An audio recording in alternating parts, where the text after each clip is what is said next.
Waalaikumsalam warahmatullahi wabarakatuh. Innal hamdalillah nahmaduhu wa nasta'inuhu wa nastaghfiruh wa na'udzu billahi min syururi anfusina wa min sayyiati a'malina. May yahdihillahu fala mudhillalah wa may yudlilhu fala hadiyalah. Rabbi shrahli sadri wa yassirli amri wahlul 'uqdatam min lisani yafqahu qawli. Allahumma shalli ala sayyidina Muhammadin wa ala ali sayyidina Muhammad.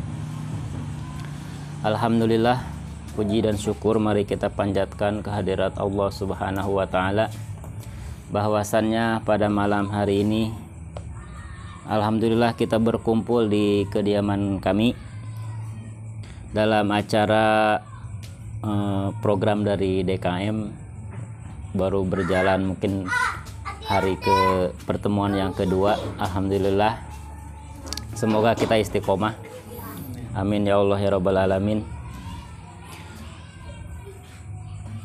Dengan itu kita masih diberikan keluasan ilmu, budi pekerti, sehat walafiat, iman dan Islam, sehingga dengan perpaduan nikmat itu alhamdulillah bapak-bapak sudi kiranya untuk menghadiri acara ini.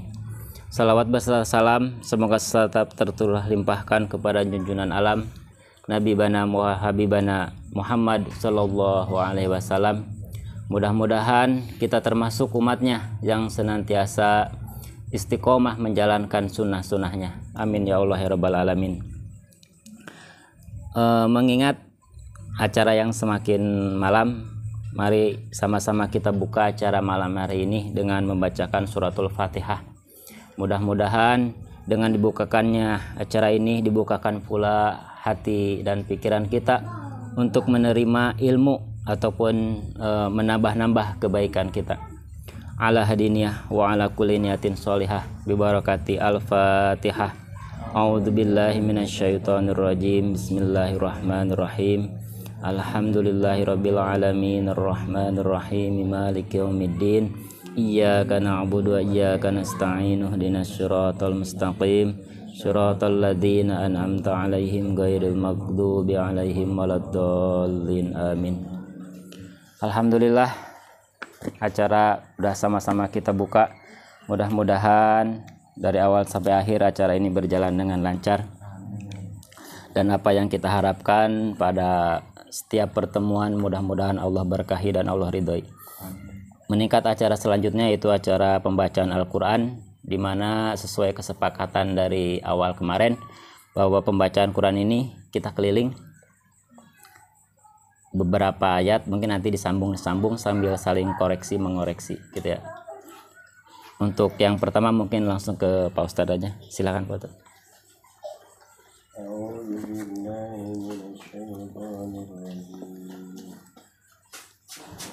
Bismillahirrahmanirrahim.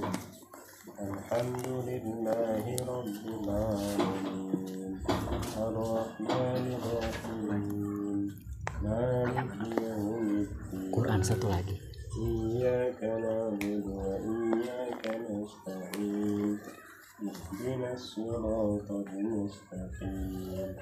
Siratal ladzina an'amta 'alaihim ghairil maghdubi 'alaihim waladdallin.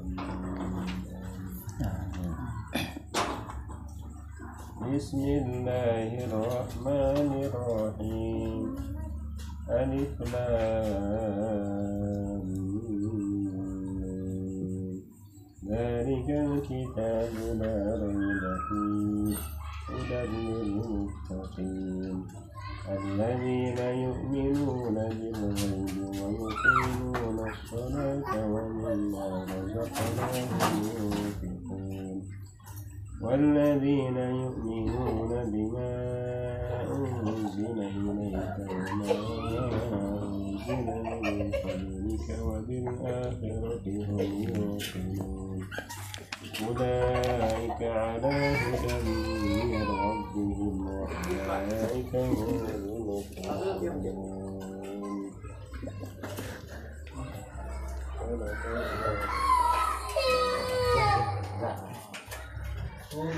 Lu masuk. Kepleset. Nggak apa-apa.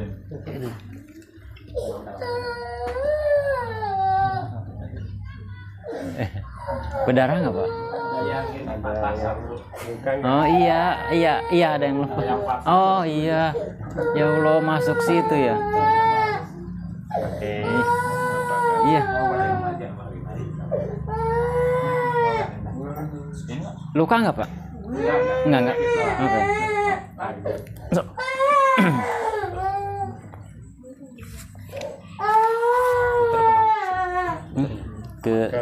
ke saya. Oh ya.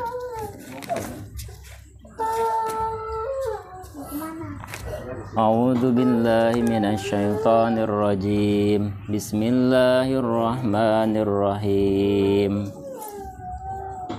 Innal ladzina kafaru sawa'un 'alaihim a anzartahum am lam tunzirhum la yu'minun.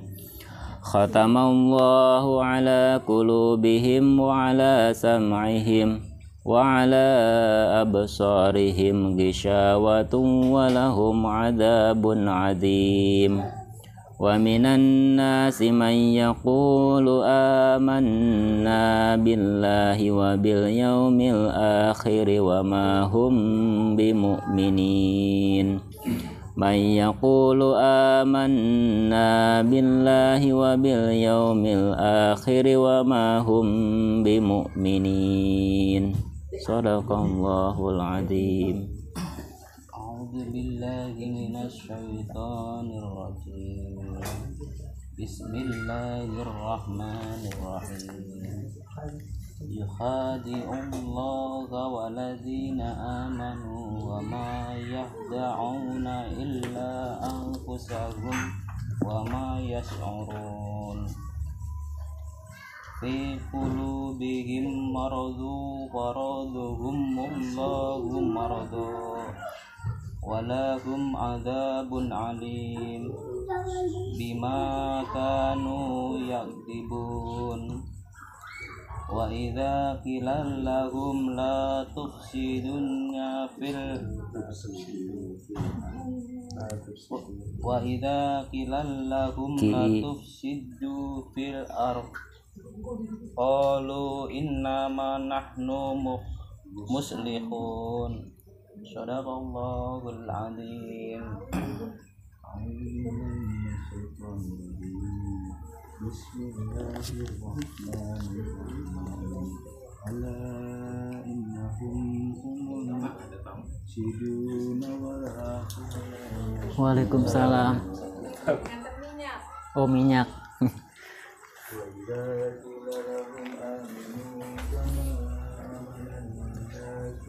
Masih berapa Bu? 33.500 sebentar ya. Iya sebentar ya.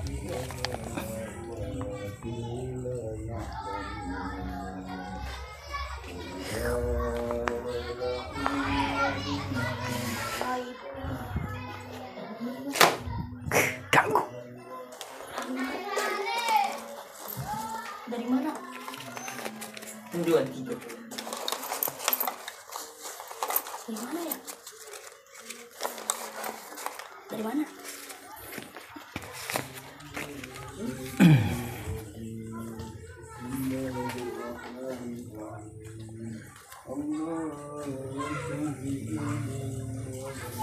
Isi Mbak. Makasih. Udah nggak apa-apa, nggak usah. Ya.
يجعلون أصابعهم في آذانهم من الصواعق حذر والله محيط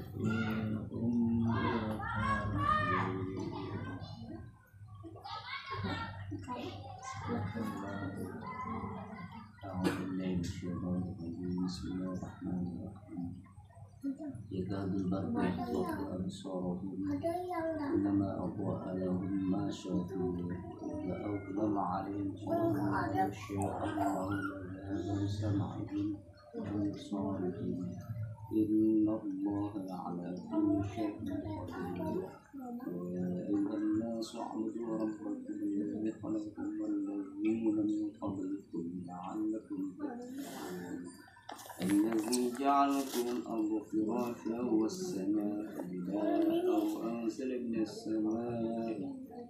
السماء ماء فأخرج به من الثمرات رزقا لكم ولا تجعلوا لله أندادا وأنتم تعلمون صدق الله العظيم.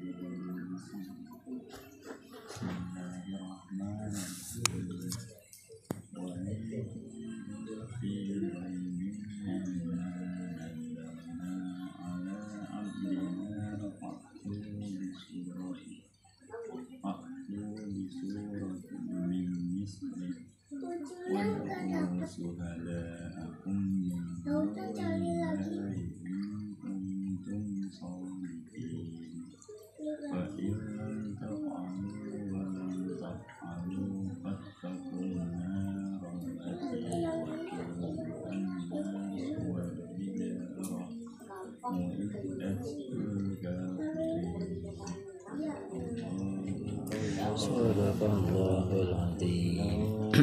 Marhamna bil Qur'an waj'alhu lana imaman wa nuran wa hudan wa rahmah. Allahumma dzakirna minhu ma nasina wa 'allimna minhu ma jahilna warzuqna tilawatahu ana al-laili wa atrafan nahar waj'alhu lana hujjatan ya rabbal alamin. Alhamdulillahirabbil alamin. Acara pembacaan surah Al-Quran telah kita laksanakan. Mudah-mudahan kita yang membacakan maupun yang mendengarkannya, mudah-mudahan Allah berikan rahmat kepada kita semua. Amin ya Allah ya Rabbal alamin. Meningkat acara selanjutnya yaitu acara inti yang akan disampaikan oleh guru kita kepada Al-Ustadz Sambas LC. Kami persilahkan.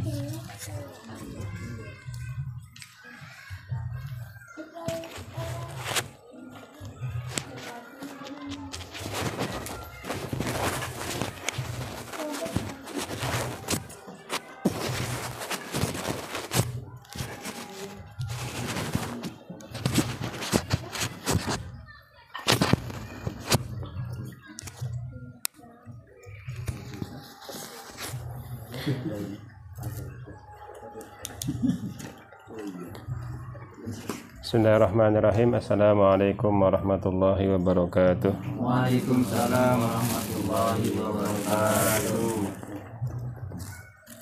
Alhamdulillahilladzi hadana li hadza wa ma kunna linahtadiya laula an hadanallah.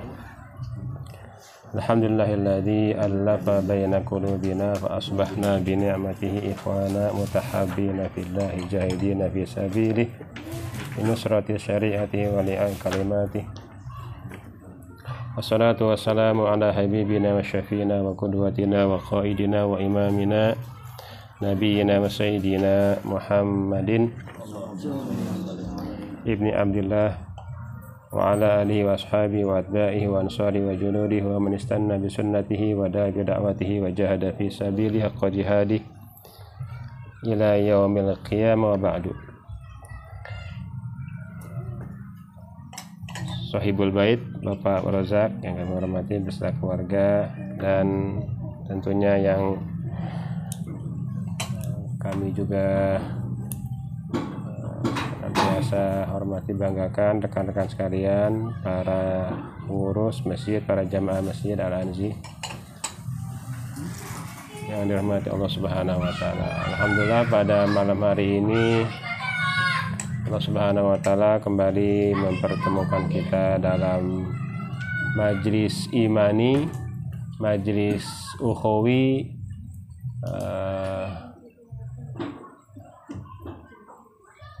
pertemuan iman, pertemuan persaudaraan, juga majlis ilmi insyaallah.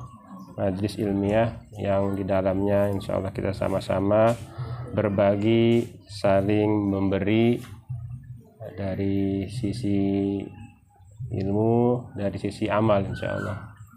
Agar kita semuanya bersama-sama saling memperkuat, saling menasihati dalam hal kebaikan, kesabaran, agar iman dan amal soleh kita tetap ajeg, kalau bahasa masyarakat ini dikenal istiqomah. Tentu juga kita di samping itu saling silaturahim, ini kesempatan satu sama lainnya, dan alhamdulillah malam hari ini kita Allah berikan kesempatan untuk silaturahim ke rumah Pak Rozak, bapaknya Raka, di Blok M 12 nomor 31 Gang Garuda 7 ya, Zona Kauripan 1. Alhamdulillah, semoga senantiasa sehat walafiat pada Sahibul Bait beserta keluarga, dimudahkan dan diberkahi segala urusannya, juga kepada kita semua insyaallah.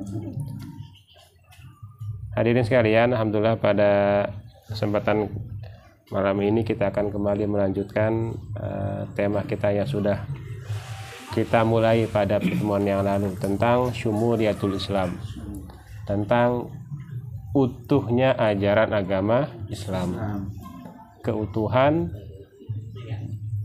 ajaran agama Islam yang populer dengan sebutan universalitas Islam,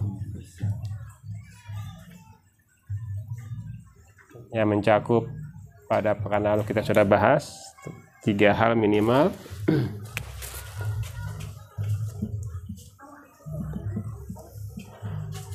Syumuliyatul Islam itu 3 hal. Syumuliyatul Islam, ini tulisannya khotrifi agak cepat ya. Itu pertama apa? Dari sisi waktunya, zaman, masanya. Yang kedua dari sisi al-minhaj, sistemnya. Yang ketiga sumul juga dari sisi apa? Al-makan, tempat ya. Kita sudah bahas waktu itu. Dan yang kemudian ini yang menjadi alasan mengapa kemudian kita simpulkan saja langsung, Islam ini layak menjadi disebut dengan minhajul hayah, panduan hidup. Kalau bahasa orang sananya nyebutnya dengan the way of life ya, panduan hidup, pegangan hidup, yaitu dari ajaran agama Islam. Berikutnya rekan sekalian,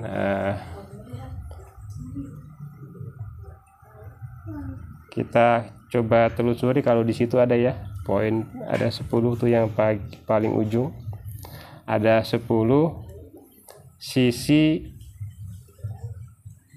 minhajul hayah dalam Islam itu. Pertama dari sisi i'tiqad,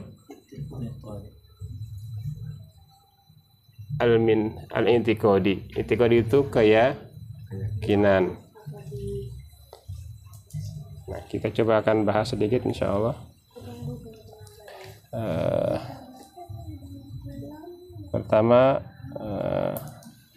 kalau dalam istilah lain, i'tiqad ini maksudnya adalah tauhid. Tauhid itu berarti kalimat la ilaha illallah Muhammadur Rasulullah SAW.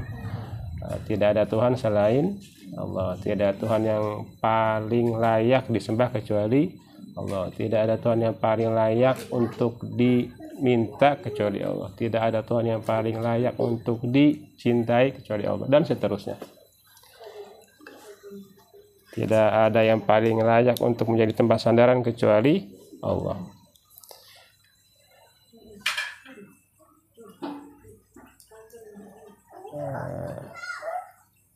Dan tidak ada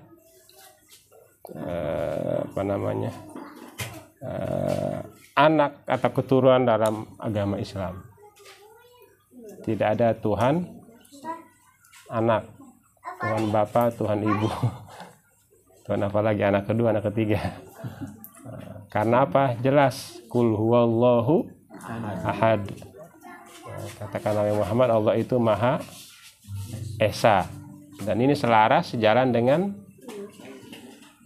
sila pertama dalam Pancasila yang menjadi salah satu pilar kebangsaan kita, yaitu ketuhanan yang Maha Esa. Jadi sejalan, alhamdulillah.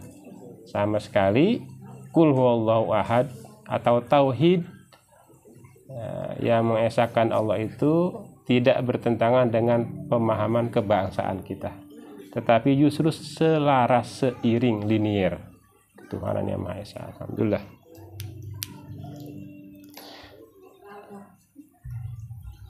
Karena di beberapa keyakinan lain juga ada yang memiliki keyakinan berbeda.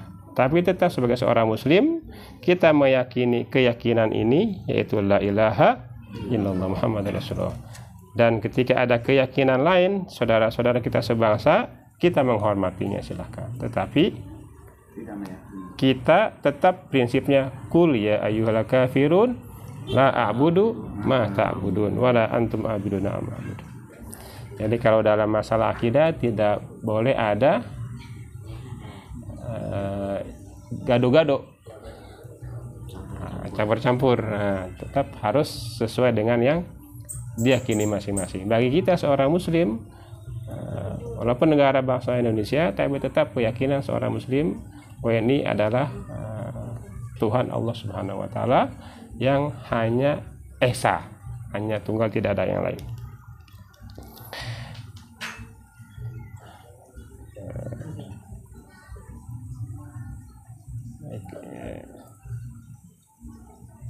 Misalkan orang-orang sekte di antara orang Yahudi mengatakan Uzair itu anak Allah, wa qalat Uzair ibnullah. Mereka juga punya anak. Ya, kalau di kita di Indonesia ini ada juga ya pemahaman yang mirip-mirip kayak gitu ya. Tuhan anak, Tuhan ibu, Tuhan bapak, dan seterusnya. Silakan saja, dari sisi keyakinan kita menghormati satu sama lain. Tapi kita tetap la ilaha illallah sepanjang masa. Yang dulu sudah kita bahas bahwa tauhid ini, la ilaha illallah ini adalah ajaran yang tidak hanya dibawa oleh Nabi besar baginda Nabi besar Muhammad SAW, tapi juga dibawa oleh seluruh para nabi. Seluruh para nabi mengajaknya kepada la ilaha illallah. Itu yang pertama. Yang kedua dari sisi al-minhaj al-akhlaqi. Akhlak itu akhlak beda dengan etika, beda dengan apa lagi? Yang bahasa Indonesianya sekarang apa sih? Apa? Norma ya. Akhlak itu kita akan bahas insyaallah. Akhlak merupakan tugas utama Nabi besar Muhammad SAW. Innama bu'itsu liutammima makarimal akhlak. Sesungguhnya aku diutus untuk dalam rangka menjemurnakan akhlak yang mulia. Akhlak yang mulia itu cakupannya kepada Allah, kepada makhluk, kepada keluarga, kepada alam semesta, kepada masyarakat, semuanya.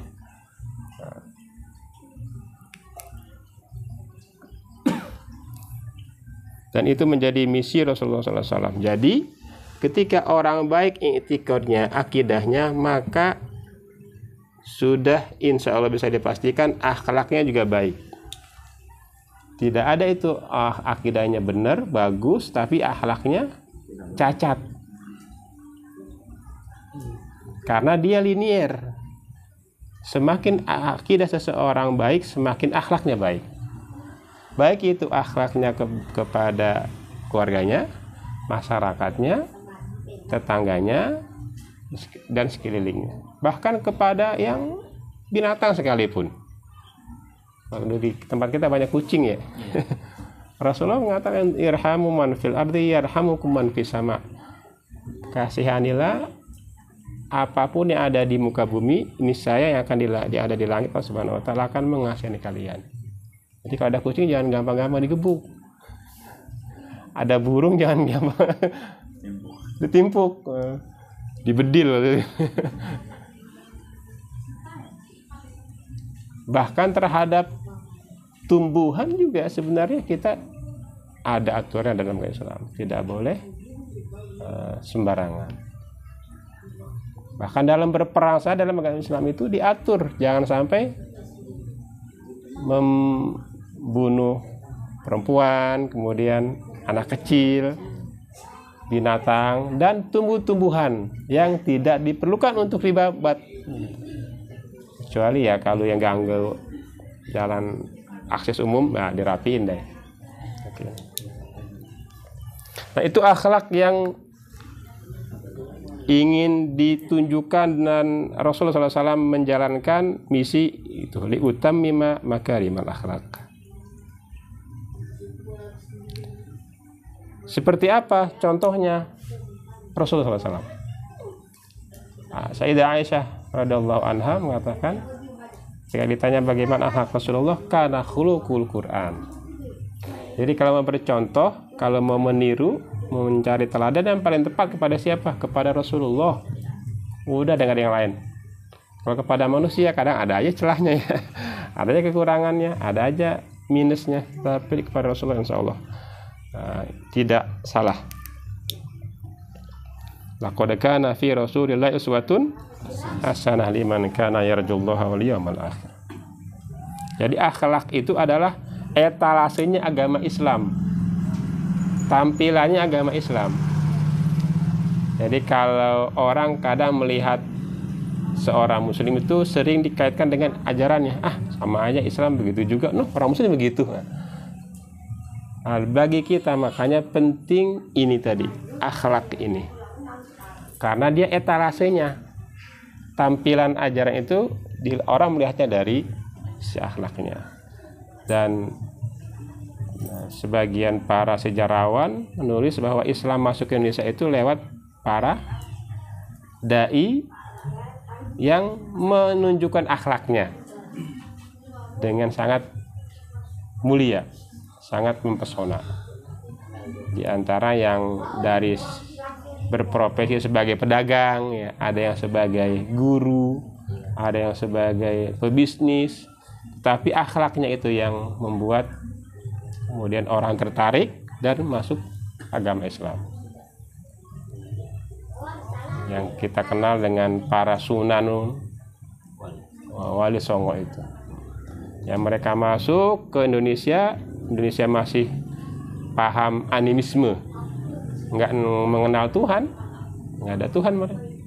Kemudian mereka masuk dan dipelajari, Indonesia begini kulturnya, tidak diperangi ketika itu, tapi mereka masuk beradaptasi dan kemudian secara bertahap memberikan polesan baru, warna baru kepada mereka, pemahaman baru pada mereka yang sesuai dengan ini sumber Islam, dan akhirnya diterima sampai sekarang termasuk kita alhamdulillah yang dapat berkahnya ajaran agama Islam ini melalui mereka. Rekan sekalian, itu tentang akhlak.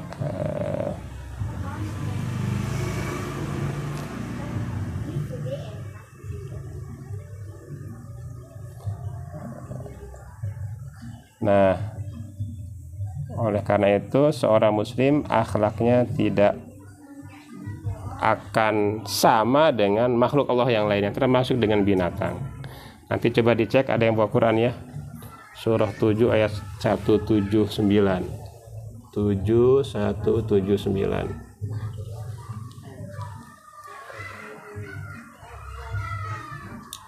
Ada yang sudah dapat? Kayak kemarin kita sistemnya ngelacak langsung 176, mohon maaf. 179 aja ya, jadi melewatin aja. Atau surah 47 ayat 12. Walaqad dzara'na fi jahannama katsiran minal jinni wal insi lahum qulubul la yaqiluna biha. Terus ada yang apa? Walahum a'yunul la yubsiruna biha. Lanjut, walahum adzanul la yasma'una biha. Ulaika kal an'am bal hum adall.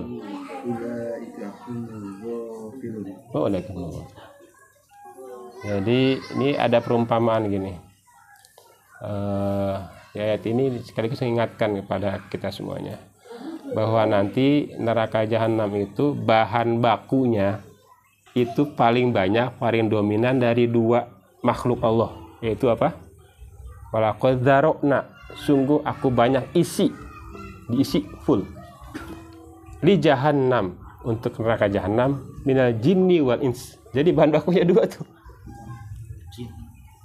dari makhluk Allah bersama yang bernama jin dan manusia. Itu bahan bakunya, bukan kayu bakar, udah bukan manusianya di kayu bakar sama jin. Kebanyakan dari mereka, tidak semuanya, tapi Al-Quran menjelaskan katsiran minal jin, kebanyakan, mayoritas. Jadi dikit yang nggak masuk neraka jahanam, itu kebanyakan masuk neraka.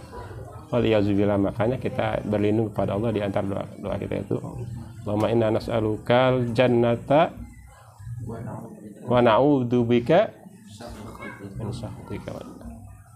Allahumma inna nas'aluka ridhaka wal jannah wa na'udzubika min sakhatika wan nar. Nah, ciri orang-orang termasuk bangsa jin yang menjadi bahan baku api neraka ini adalah lahum qulubun la yaqiluna biha. Mereka punya hati tapi tidak digunakan hatinya untuk berpikir, merenungi, mentafakuri ayat-ayat kekuasaan Allah. Baik itu ayat yang kita baca ini ya. Namanya ayat apa nih? Al-Quran ayat surat ya.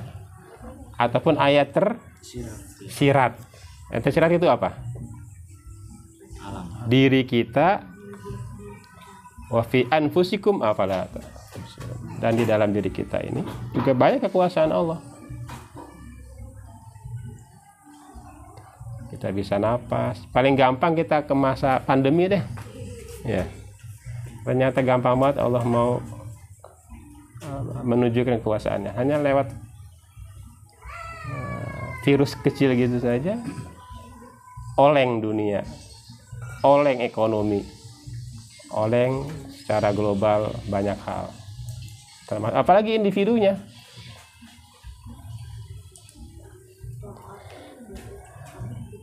Yang kedua, fil kaun, di alam semesta ini banyak karena kekuasaan Allah. Banyak kalau healing jalan-jalan, jangan cuma healing ya, Perhatikan itu tanda-tanda kekuasaan Allah itu. Inna fi khalqis samawati wal ardi wa ikhtilafil laili wan nahari la ayatil liulil albab alladzina yadhkuruna Allah qiyaman wa qu'udan wa 'ala junubihim wa yatafakkaruna fi khalqis samawati wal ardi. Mereka berpikir tentang ciptaan Allah. Kalau ke puncak, ke Sodong, jangan cuma sekedar mandi. Pernah mikir nggak ini dari mana air ya? Siapa yang bikin ya? Kok bisa sih nggak mati-mati? Kok bisa sih nggak berhenti-berhenti? Kok bisa jalan terus? Kok bisa dingin ya? Kok bisa jernih? Siapa yang bisa bikin ini ya? Atau nggak usah yang keren-keren itu, yang kecil aja, nyamuk yang kita tepokin tuh. Inna Allah la yastahi ayyadriba mathalan ma ba'udatan wa ma fawqaha. Dari hal kecil nyamuk aja nih, nyamuk siapa yang bikin sih? Belum ada teknologi sampai sekarang. Jepang paling bisa, Cina ya, paling bisa bikin bonekanya aja kan manusia. Tapi apa yang dia nggak bisa bikin? Nyawanya, ruhnya, tampilannya bisa. Luar biasa, lihat, mirip banget kayak orang itu. Tahu dari apaan bahannya itu? Mirip udah. Yang nggak nikah bisa nikah sama boneka, coba tuh. Cuman diatur bonekanya. Nah, makanya ruh itu yang mereka, siapapun tidak akan pernah bisa menciptakan ruh. Wa yas'alunaka 'anir ruh, saya sering baca di surat ini. Wa yas'alunaka 'anir ruh, qul ruhu min amri rabbi. Itu emang cuman Allah yang bisa. Qul ruhu min amri rabbi, enggak ada yang bisa siapapun. Makanya nyamuk itu unik walaupun kecil karena dia ada ruhnya. Jepang dengan teknologi tercanggihnya pun atau Amerika belum ada yang bisa bikin ruh. Kalau fisik bisa diduplikat atau dibuat dari berbagai macam material tertentu, dipola, kemudian buat mirip bisa, tapi nggak bisa hidup. Paling-paling bisa gerakin aja. Itu pun perlu baterai, perlu cas listrik, perlu. Habis baterainya selesai udah. Nah kalau kita nggak perlu begini-gini tuh, biasa aja udah. Kan sekalian, sampai mana tadi itu? Lahum qulubun la yaqiluna walahum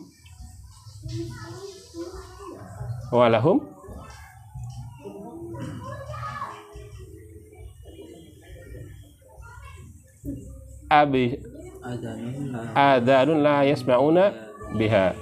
Mereka memiliki hati tidak digunakan hatinya, pikirannya untuk merenungi, tadabburi ciptaan Allah, dan mereka juga memiliki pandangan mata tapi tidak digunakan untuk yang baik-baik. Nah, tadi saya sudah singgung di awal, kalau healing gunakan pandangan baik-baik. Di antara pandangan baik itu adalah ya pakai pandangan kita dengan banyak baca Al-Quran, baca hadis, baca yang baik, baca buku-buku yang positif. Tadabburi alam, melihat alam, kekuasaan Allah. Yang berikutnya walahum adhanul la yasma'una biha. Mereka memiliki telinga tapi tidak digunakan telinga untuk mendengar yang baik-baik. Nah, orang yang punya hati, punya pandangan, punya telinga tapi tidak digunakan dengan benar, dengan baik sesuai Allah kehendaki, kata Allah, ulaika kal an'am. Apa bedanya manusia kayak gini dengan binatang? Lawang binatang aja masih bisa membedakan, ini enak, ini kagak, dia makan, dia enggak, dia bisa bedain tuh. Insting yang dia punya. Kalau manusia kan punya insting juga, punya akal juga, tadi punya pandangan juga, punya penglihatan juga, punya pendengaran juga. Nah, kalau yang nggak bisa menggunakan ini dengan baik, kata Allah, ulaikal an'am bal hum adall. Mereka sama seperti binatang, bahkan lebih sesat dari binatang. Nah, akhlak itu kita diajarkan supaya kita menjadi orang-orang yang senantiasa baik pada Allah, baik kepada sesama, baik kepada semesta, memiliki akhlak yang baik. Yang berikutnya dari sisi As-suluki. As-suluk. Suluk itu agak beda dengan akhlak ya. Suluk itu bahasa Indonesianya perilaku, tindak tanduk. Kenapa? Perbuatan bisa juga.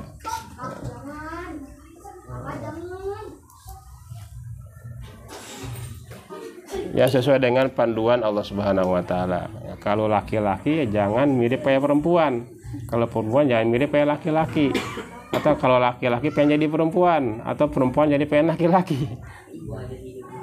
Allah sudah tentukan itu. Kalau laki-laki ya laki-laki lah. Makanya LGBT itu sangat bertolak belakang dengan kodrat manusia sesungguhnya. Man tasyabbaha biqaumin fahuwa minhum, kata Rasulullah SAW. Barang siapa yang menyerupai sebuah kaum, dia bagian dari itu sesungguhnya. Jadi kalau laki-laki ya sudah berpenampilan laki-laki sesungguhnya. Pakaiannya pakaian laki-laki, tampilan laki-laki, perempuan juga seperti itu. Itu panduan Allah Subhanahu wa taala. Jangan dibolak-balik atau dicampur aduk. Yang kedua dari sisi syuur. Ini perilaku ya. Syuur itu perasaan. Maksudnya apa? Islam juga memiliki sistem perasaan yang khas, yaitu benci karena Allah, suka karena Allah, apalagi kenapa? Takut karena Allah, cinta karena Allah.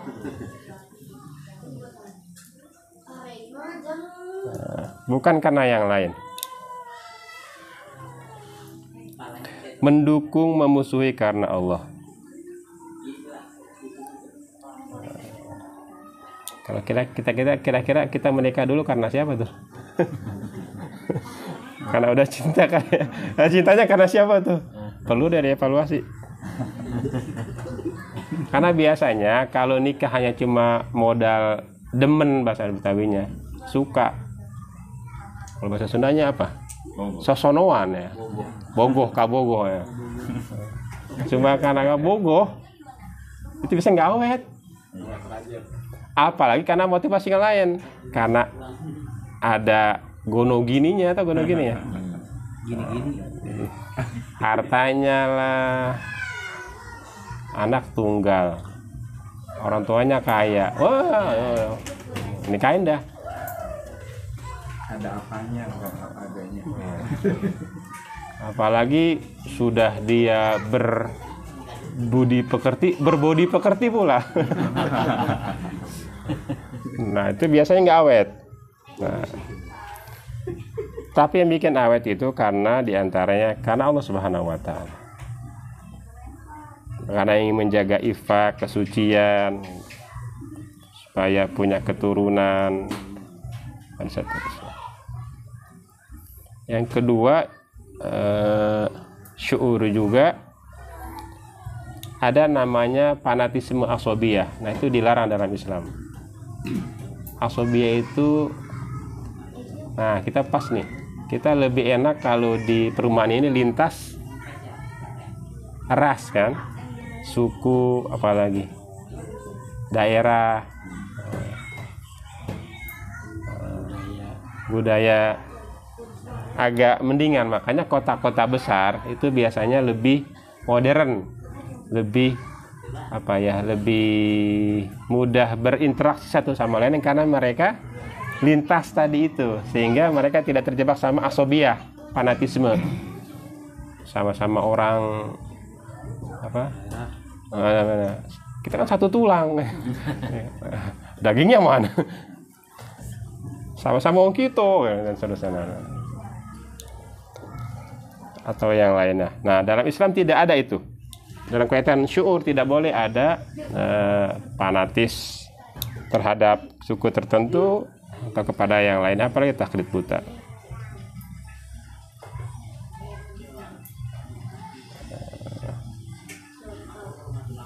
Yang berikutnya Dari sisi tarbawi. Tarbawi ini pendidikan.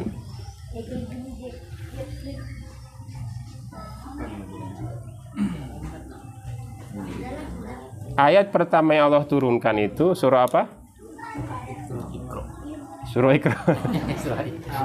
Iqra ayat 1, 2, 3, 4. Surahnya Iqra Indonesia sudah begitu familiar ya. Ayat apa? Iqra gitu.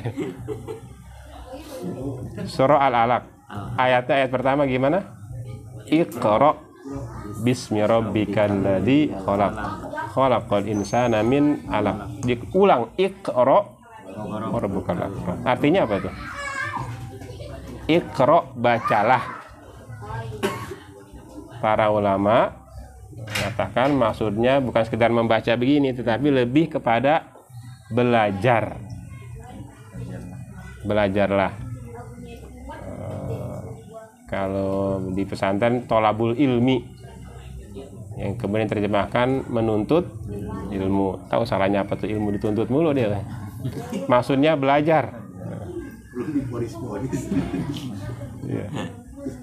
Dan itu kewajiban dalam agama Islam. Jadi tarbawi pendidikan itu belajar wajib hukumnya dalam agama Islam. Talabul ilmi fardhatun ala kulli muslimin wa muslimatin, dan lintas waktu, lintas usia.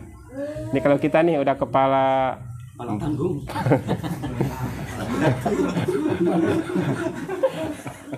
Kepala 3, kepala 4, kepala 5, kepala 6. Yang jelita atau ABG. Jelita jelang 50 tahun, ABG angkatan babi gue dan 60 tahun ke atas. Nah, siap-siap. Itu juga tetap punya kewajiban sebenarnya belajar. Nah, mudah-mudahan ini menjadi majelis ilmu lah. Amin. Apalagi yang punya anak harus ke Indonesia bahkan membuat aturan wajib belajar 9 tahun. Habis itu udah nggak belajar lagi. Iya, tapi dulu 9 tahun ya. Sekarang berapa? 12 tahun. 9 tahun SMP. Iya. Yang sampai SMP aja? Iya. Oh, iya. 12 tahun standar. Iya. Habis itu nikah. Iya, sampai SD. Berarti sampai S2 aja ya? SD, SMP. Ya. Ya, kalau dalam agama Islam sampai mati nggak boleh berhenti proses belajar itu. Dengan catatan belajarnya Iqra bismi rabbikal ladzi khalaq. Yang diiringi dengan pemahaman Allah yang menciptakan ini semua. Jangan lupa makanya kalau belajar baca bismillah dan seterusnya. Dan kemudian kembalikan semuanya kepada Allah, bahwa ilmu ini milik Allah. Kita hanya ikhtiar saja. Iqra wa rabbukal akram. Jadi belajar taklim juga tidak lepas dari akidah. Yang berikutnya al-istimai, yaitu dari sisi istimai. Istima itu sosial. Makanya dalam Islam tidak boleh atau tidak mengenal sistem kasta. Apalagi darah berwarna-warna tuh. Biru. Enggak ada itu. Darah yang merah. Maksudnya tidak ada kasta dalam agama Islam. Baik itu keturunan ataupun dari daerah. Sebagian daerah ada keturunan ulama dipanggilnya apa? Di Jawa itu panggilnya Gus. Nah, kalau di Sunda dipanggilnya Ajengan. Nah, kalau rada sana Banten itu masih Ajengan ya? Tadi bilang sana yang Raden tuh di mana Raden? Jawa ya.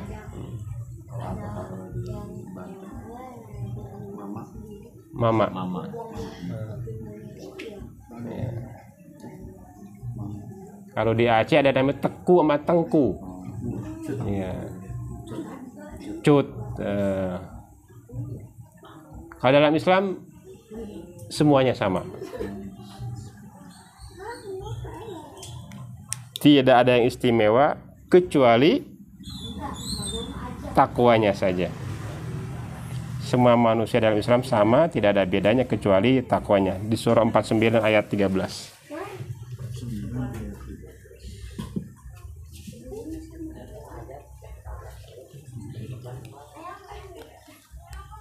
Ya ayuhan nas inna khalaqnakum min dzakarin wa unsa wa ja'alnakum syu'uban wa qabaila lita'arafu inna akramakum indallahi atqakum. Betul ya? Wahai manusia, sesungguhnya aku ciptakan kalian berbangsa dan bersuku-suku.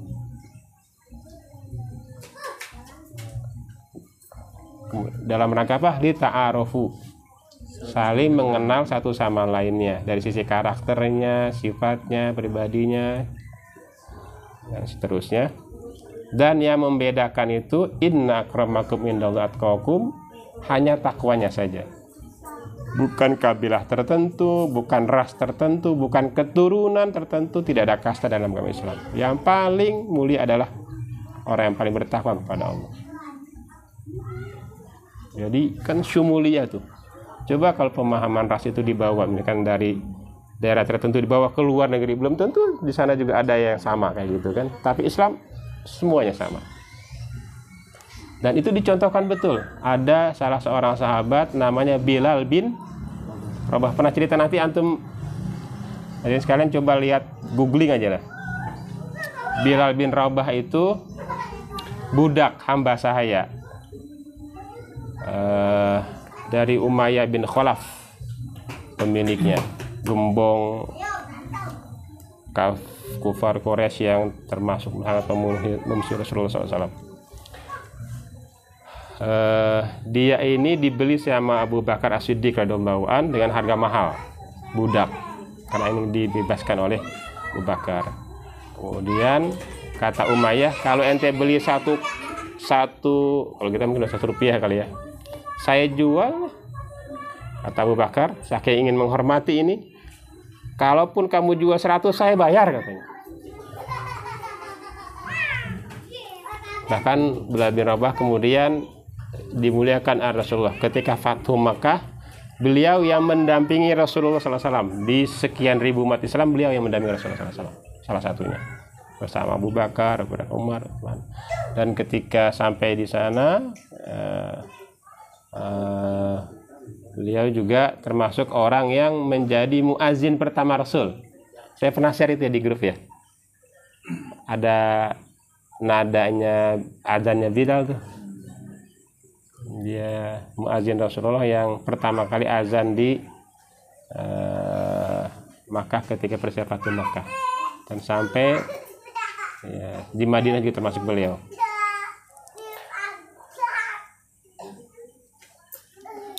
Jadi dari seorang budak menjadi orang yang terdekat dengan Rasulullah SAW.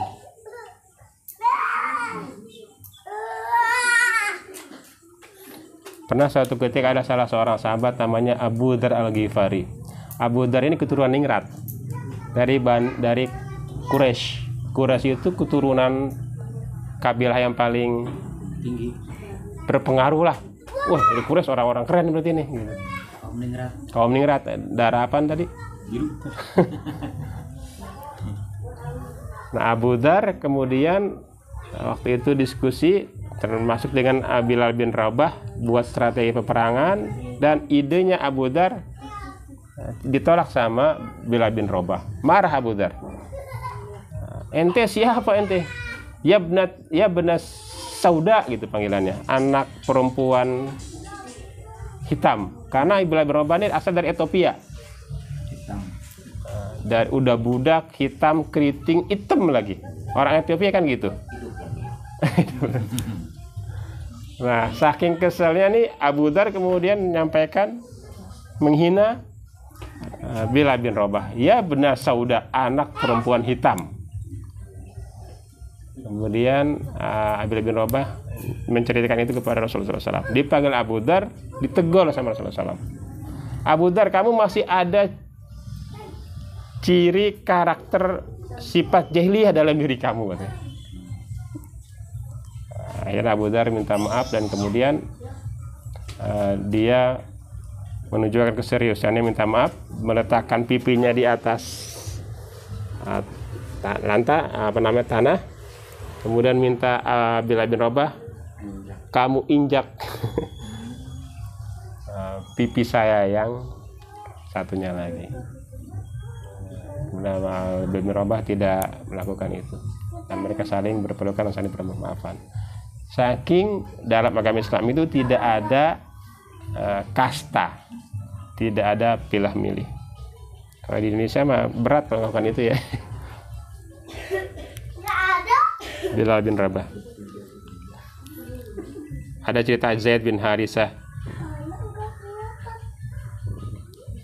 Jadi ikatan kita ada ikatan Muslim, ukhuwah Islamiyah, ada ikatan sesama bangsa nama ukhuwah watoniyah, ada ikatan sesama manusia ukhuwah basyariyah. Semuanya itu ada. Rasulullah dalam beberapa ayat Quran disebutkan ya kaum, para nabi itu ya kaum, ya ayuhan nas. Jadi memang ada itu ya kaum, berarti untuk kaumnya saja. Ada nasionalisme dalam Islam, ada ya ayuhan nas untuk bangsanya saja. Tetapi bagi seorang muslim lintas itu semuanya. Yang berikutnya istimewa sudaya dari sisi siasi. Siasi itu politik. Ini juga bagian yang ada dalam agama Islam. Jadi tidak dipisahkan. Wa amruhum syura bainahum dalam Al-Qur'an itu. Urusan mereka adalah dengan cara syura. Tidak benar kalau politik dipisahkan dari ajaran agama Islam, karena urusannya dengan kepemimpinan, urusannya dengan tata kelola negara, pemerintah, masyarakat, dan urusan kaum muslimin. Man lam yahtam bi amril muslimina falaysa minhum. Yang enggak peduli, yang cuek terhadap urusan orang-orang muslim bukan bagian dari Islam. Maka jangan sampai orang muslim dipimpin oleh orang-orang yang tidak berpihak kepada orang-orang muslim. Jangan sampai orang Islam ini dikriminalisasi, pemimpinnya, ulama dan seterusnya, gara-gara salah memimpin atau salah milih pemimpin, gara-gara cuek terhadap urusan politik. Sementara urusan politik bagian dan ada panduannya juga dalam agama Islam, tidak boleh dipisah. Yang berikutnya iktisodi, ekonomi. Ada juga, Islam tidak bisa dipisahkan dari urusan ekonomi. Prinsipnya itu dalam Al-Quran ada, dalam Islam, yaitu di surah 59 ayat 7. Kaila yakuna dulatan bainal aghniya'i minkum. Agar ekonomi itu, harta itu merata, jangan hanya terhenti di golongan tertentu saja, di elit tertentu saja. Kalau di Indonesia ini ya antum tahulah ya, pemilik aset di Indonesia ini cuma berapa orang aja kan. Properti, tanah, perusahaan sudah kelihatan lah. Selebihnya ya sisanya aja tuh. Nah, dalam Islam tidak boleh ada kaila yakuna dunatan bainal aghniya'i minkum. Yang berapa nih sudah? 1 2 3 4 5 6 7 8, 2 lagi ya. Yang ke-9 askari. Askari ini militer. Dunia militer juga ada dalam Islam. Wa'iddu lahum mastata'tum min quwwah wa min ribatil khail turhibuna bi adullahi wa aduwakum. Ini di surah 8 ayat 60. Perintah untuk menyiapkan itu semuanya. Di surah Shaf juga yang sering saya bacakan di waktu sholat itu. Innallaha yuhibbul ladzina yuqatiluna fi sabilihi shaffa ka'annahum bunyanun marsus. Barisan yang rapih, yang biasanya kalau dalam militer kan gitu ya. Ada aturan cara berbaris shaffa. Dulu kita ikut latihan tuh namanya PBB. Pasukan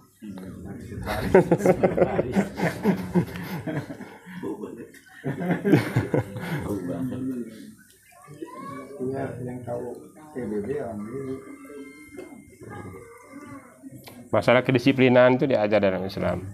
Di militer kan identik dengan disiplin ya. Kekuatan harus. Wa'idul lahum masata'um min quwwah. Siapkan bagi kalian segala macam kekuatan. Ada namanya dalam Islam itu jizyah, ya. Ada menawarkan kepada orang yang tidak mau masuk Islam dengan cara membayar jizyah. Yang terakhir yaitu dari sisi jinai. Jinai itu undang-undang, perundang-undangan, di mana hukum Islam itu lebih syumul, lebih universal dibandingkan hukum apa di Indonesia namanya hukum positif, yang bahasa Arabnya al-hukm al-wad'i, al-hukmul wad'i, karena dia lintas waktu, lintas ini tempat, dan lintas ajaran. Ini mungkin Bapak sekalian yang ingin saya sampaikan. Sumber Islam itu setidaknya mencakup 3 hal ini. Yang 3 hal ini kemudian ada semuanya dalam Islam dan layak menjadi minhajul hayah, yang cakupannya adalah dari sisi itikad, keyakinan, dari sisi akhlak, dari sisi suluk, perilaku, dari sisi syuur, perasaan, dari sisi tarbawi, pendidikan, dari sisi istimai, sosial, siasi, politik, iktisad, ekonomi, askari, militer, dan dari sisi undang-undang. Nah, ini yang menjadi pemahaman dasar kita. Maka dimanapun nanti kita berada, termasuk juga di Masjid Al-Anzi, kita memahami Islam itu dengan model seperti ini, yaitu syumul, tidak parsial. Tidak hanya satu segmen saja kita bidik, kita fokus itu. Masalah ibadah, maksud tidak. Kita masuk ke pendidikan tarbawi. Kita bikin mungkin PPQ, PAUDQ. Kita nanti masuk ke sosial, distribusi bantuan, baik itu zakat, wakaf. Masuk nanti ke episodi pemberdayaan ekonomi umat dan sebagainya. Karena itu semuanya ada dalam Islam. Afa tu'minuna bi ba'din wa takfuruna bi ba'd. Apakah kamu mengambil sebagian saja dari agama Islam yang utuh itu, kemudian yang lain kamu lupakan? Tidak. Islam itu utuh. Dan insya Allah pemahaman yang utuh ini, yang syamil ini, yang kita pahami dan kita terapkan di minimal di yang bapak-bapak kelola sekarang di Masjid Al-Anzi dan jamaah sekalian. Tidak ada parsialisasi ajaran agama Islam. Semuanya utuh. Demikian kurang lebih mana. Assalamualaikum warahmatullahi wabarakatuh.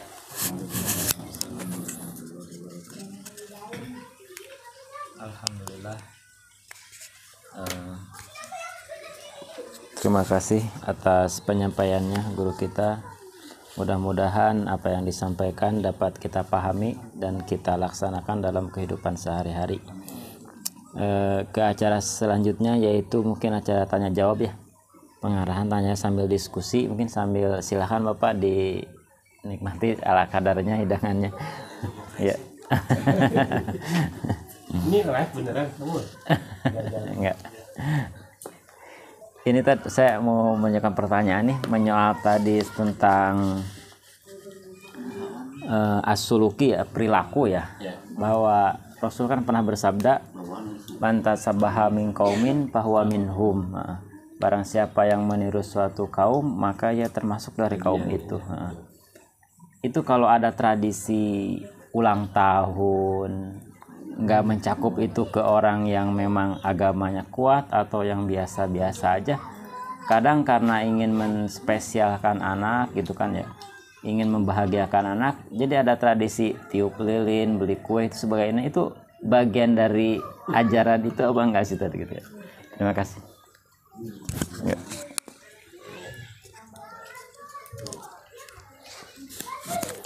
Ya, Bismillahirrahmanirrahim. Terima kasih.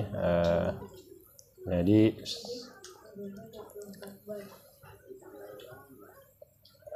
ulang tahun itu milad ya. Apa? Ya, kalau bahasa upin-upin apa namanya? Hari jadi.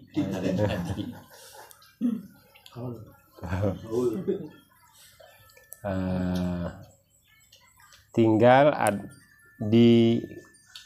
buat seperti apa acaranya. Secara prinsip sebenarnya tidak ada yang harus dipertentangkan, tetapi ya harus juga disorot diisi apa tuh ulang tahunnya. Kalau ulang tahunnya itu diisi dengan memberi sedekah kepada para mustahikin, fukoro, masakin, berikan santunan kepada anak yatim, pada orang yang memang ya mustahik li zakat gitu. Fala mani min dzalika. Itu bagian dari dianjurkan bahkan ya memberinya itu. Infak sedekah itu ya. Dalam rangka bersyukur, la in syakaratum la azidannakum. Kemudian atau ita'amu al-masakin, memberi makan orang-orang miskin. Ini saya lagi syukuran ulang tahun anak saya, dia nganterin tuh makanan ke rumah orang miskin, dapat sebesek, dapat 3 besek terus keliling, bagus itu mah. Atau yang kata tadi santunan anak yatim, apalagi tuh yang sering diadain tuh. Sedekah zakat, kasih uang, banyak. Itu tidak ada yang bertentangan dengan ajaran Islam. Selagi itu yang dibuat. Tapi kalau yang dibuat acara ulang tahunnya adalah pesta pora, undang anak muda mudi, kemudian dikasih minuman yang memabukkan, kemudian di situ waliyazubillah ada terjadi prisek dan sebagainya, itu jelas dilarang. Pertama, minum khamar memabukkan ya dilarang. Innamal khamru wal maisiru rijzum min amali syaiton wajtanibu. Zina jelas dilarang. Zani wal zaniyatu fajlidu, bahkan harus dijilid, dilarang. Atau ketika dalam acara ulang tahun itu, apalagi selain minum, undang, kemudian tiup lilin, asal jangan dimakan aja lilinnya, apa ditelan. Lilin nyala ditelan kan. Atau misalkan ada yang kata orang itu kan make wish di depan api gitu. Make wish, minta permohonan. Ya, berdoa di depan api. Pertama, lebih baik mengajaknya kalau muslim tentunya bermohon kepada Allah, ya kan? Iyyaka na'budu wa iyyaka nasta'in, Al-Fatihah. Hanya kepadamu kami menyembah, hanya kepadamu kami memohon. Jadi memohon kepada Allah sebagai seorang muslim tentunya. Ya, kemudian ajak tuh yang hadir tuh yang diundang. Ini kan setelah bagi zakat, setelah bagi infak, sedekah. Adik-adik, anak-anak, hadirin sekalian, mohon bersedia untuk mengaminkan doa yang akan kami panjatkan kepada Allah. Mohon aminkan bismillahirrahmanirrahim. Kan boleh itu. Allahumma arhamna, Allahumma ighfirna. Mohonnya kepada Allah, minta hadirin mengaminkan. Boleh-boleh aja, bagus. Tapi kalau make a wish,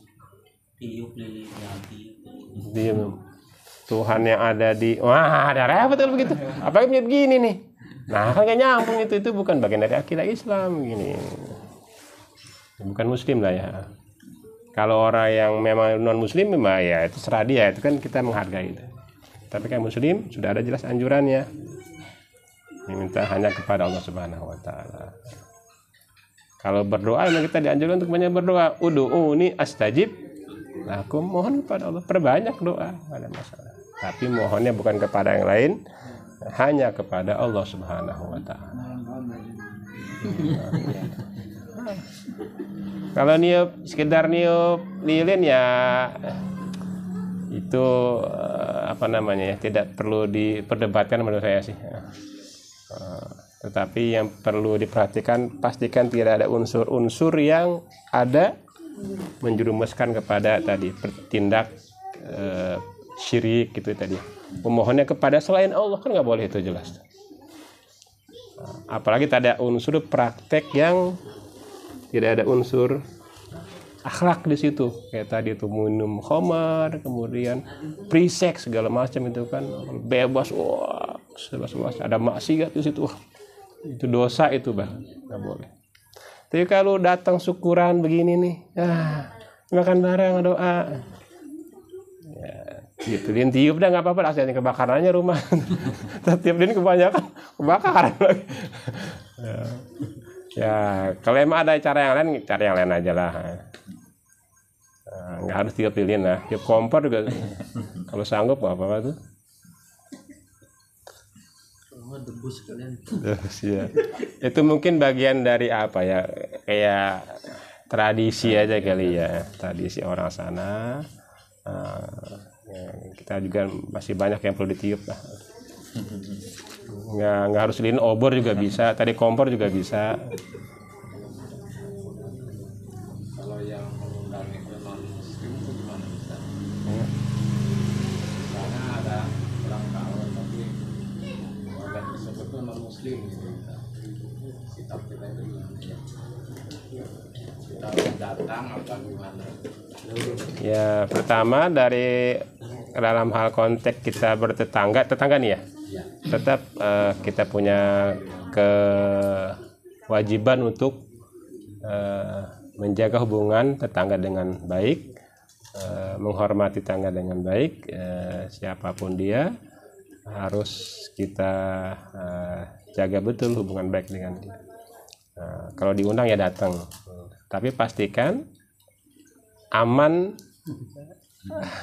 dari hal-hal yang bisa merusak, apalagi akidah, ibadah itu. Haleluya. Nah kayak gitu, Pak sini Pak ngapain, kita ikutin dulu ya, jangan. Oh makasih Pak, saya turut mendoakan semoga ini. Tapi kalau untuk yang ini mohon maaf saya tidak gitu aja dibilang. Maka datang ke rumah lalu bareng-bareng ikut, nah itu bermasalah berarti dia. Karena itu dengan akidah gitu. Atau apalagi sih, biasanya saya nggak tahu kalau mereka ulang tahunnya ngapain aja tuh. Tapi ada gitu ya. Iya. Itu lilin sih kebanyakan. Iya. Doa juga ada. Iya.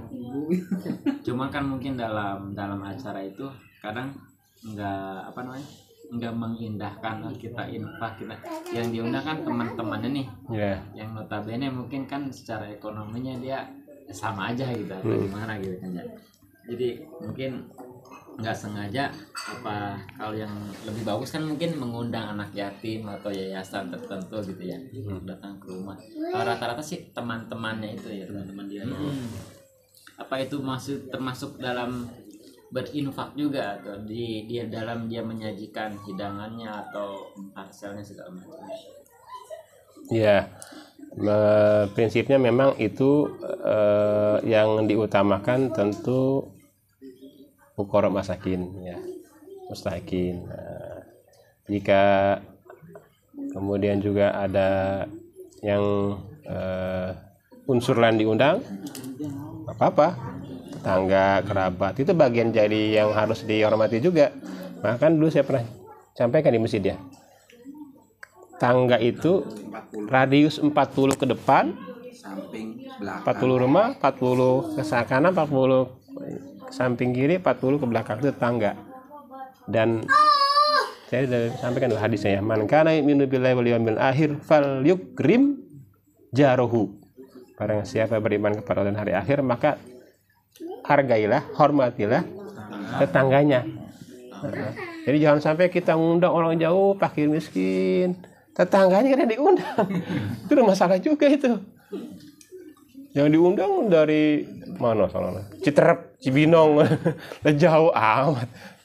Satu gang nggak ada yang diundang, nah, itu juga nggak bagus. Sementara kita punya kewajiban juga gitu, kerabat, famili bahkan. Makanya zakat itu prioritasnya kepada siapa? Kerabat dulu sebelum orang lain.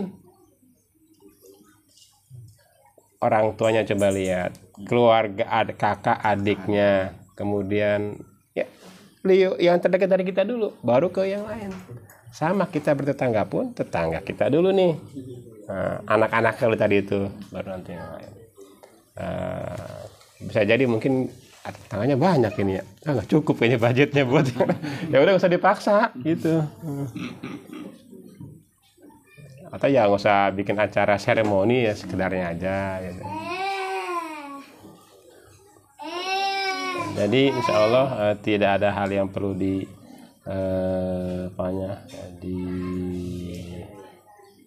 dibesarkan selagi kita pastikan akidah tidak menjadi taruhan dalam sebuah acara-acara seperti itu. Karena itu penting. Banyak dari kalangan masyarakat yang kadang-kadang kebablasan dari sisi ini. Dari sini. Ya, juga. Prinsipnya lakum dinukum waliyadin. La a'budu ma ta'budun. Seterusnya. Tapi tetap sikap sebagai warga negara, sebagai tetangga harus dijaga dengan baik. Wallahu a'lam.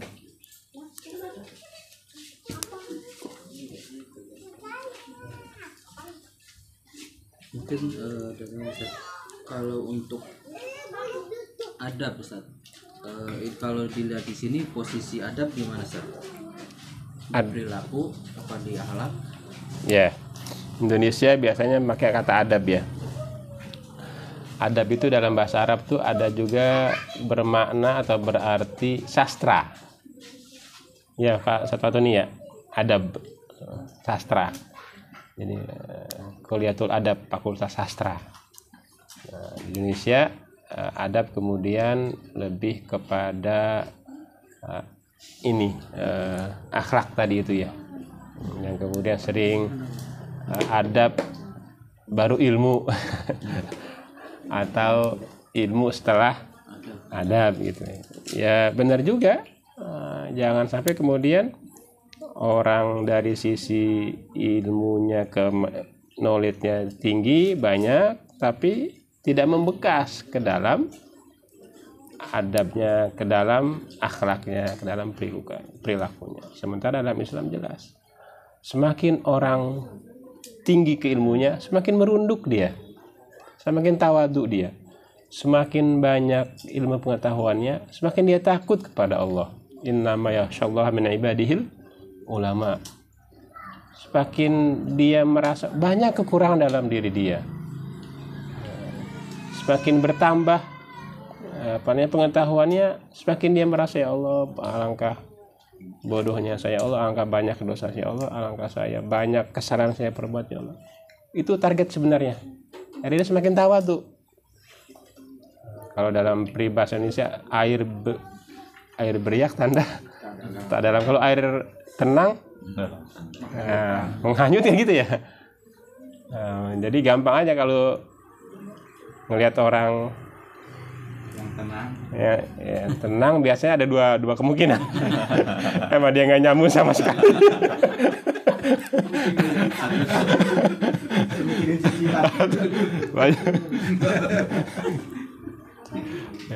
Tapi rata-rata begitu. Itu peribahasa gitu. Dan kadang-kadang ada orang yang emang ingin menunjukkan sebenarnya ilmunya ya segitu-gitu ya, cuman dibuat supaya kelihatan keren gitu. Dia wah akhirnya beriak tanda tak dalam nih. Tong kosong nyari bunyinya. Nah dalam Islam sebenarnya itu innama yakhsyallaha min ibadil ulama. Sesungguhnya orang yang banyak ilmunya itu yang paling takut kepada Allah. Termasuk ya paling bertawadhu lah, merunduk, beradab gitu kepada Allah. Ini tadi saya disinggung ya, akhlak juga kepada sesama, kepada manusia. Kalau di kalangan masyarakat kita tuh hormati para ulama, iya betul, memang setuju. Apalagi mereka orang-orang yang memang Allah titipkan ilmu, dan semakin mereka banyak ilmu maka semestinya juga orang-orang yang semakin takut kepada Allah, semakin tawadhu. Nah orang-orang kini orang-orang soleh kita memang dianjurkan untuk menghormati, bahkan untuk mencintai mereka, memuliakan mereka. Insya Allah saya setuju dengan itu. Tapi kalau makin banyak ilmunya makin jadi, itu repot. Khawatir nanti ilmunya malah ibarat pohon tidak ada buah akhirnya ya. Makanya doa kita tuh sekarang saya sering baca juga tuh. Allahumma inna na'udzubika min ilmin la yanfa'. Ya Allah, aku mohon perlindungan kepadamu dari ilmu yang tidak ada manfaatnya. Ilmunya banyak, nggak kelihatan di akhlaknya. Ilmunya banyak, nggak kelihatan di amal solehnya. Ilmunya banyak, nggak kelihatan akhlaknya di masyarakat. Ilmunya banyak, kok makin jadi aja, makin petantang petenteng aja. Nah, kita mohon kepada Allah, ya Allah, lindungi kami dari model-model begini nih. Kalau bapak-bapak sering main komputer tuh ya, kalau di Word ngetik ya, kan kita makin banyak tuh. Jadi kan ada yang panjang ini ya. Bagian teksnya banyak, ini kan kecil tuh. Iya kan? Nah, ini ada analoginya, orang berilmu tuh kayak gitu kurang lebih mestinya. Makin banyak ilmunya, makin kecil ya. Makin tawadu dia. Kagak ada ilmunya makin gede. Teks tuh nggak ada tulisan makin gede dia. Nah, kita pengen ya mudah-mudahan ilmu bertambah, makanya kan nanti dapat ilmu ini ya diamalkan. Saya hanya berharap bapak-bapak dapat ya banyak pencerahan seperti ini, kemudian bapak-bapak mengamalkannya, saya dapat transferan ganjaran dari pahala dari bapak lakukan itu. Itu saja saya harapkan.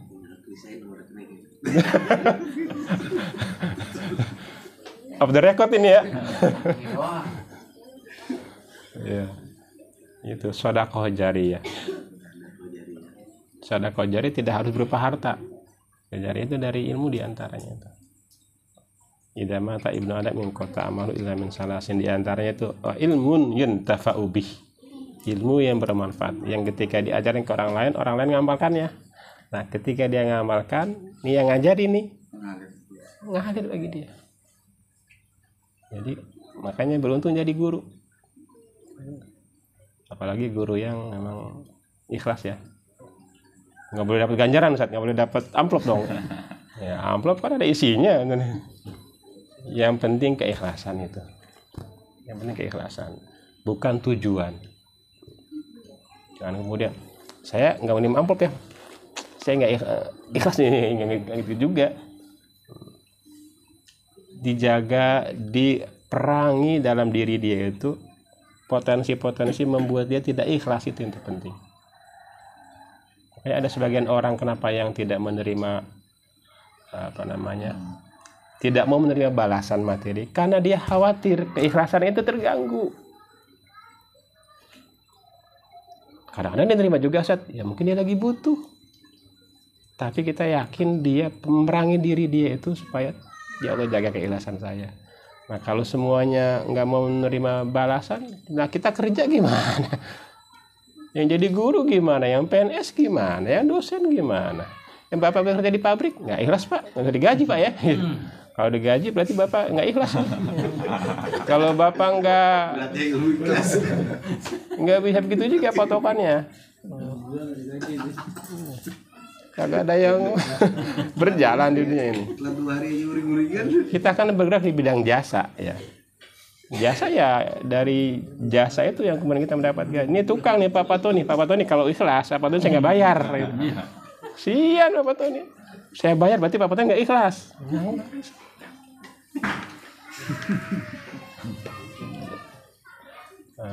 Nah, yang penting tadi di tajdi dunia, innamal a'malu binniyat. Jadi bukan ukuran menerima atau tidak menerima balasan, tidak menerima insentif, gaji, honor, apa sebagainya itu, amplop dan isinya, bukan, tetapi keikhlasan itu harus dijaga, dan itu berat memang. Sampai mana tadi tuh? Kok sampai sono?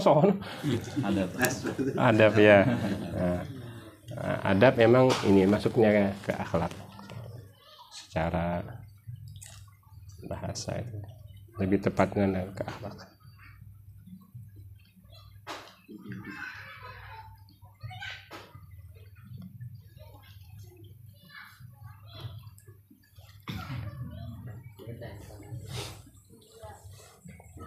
Monggo. Oh, nggak ada. Sambil di habiskan. Ada yang ini tanya?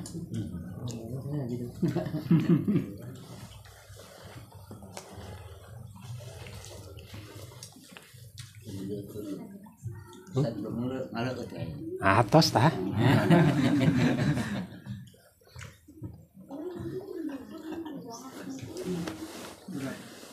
Keras.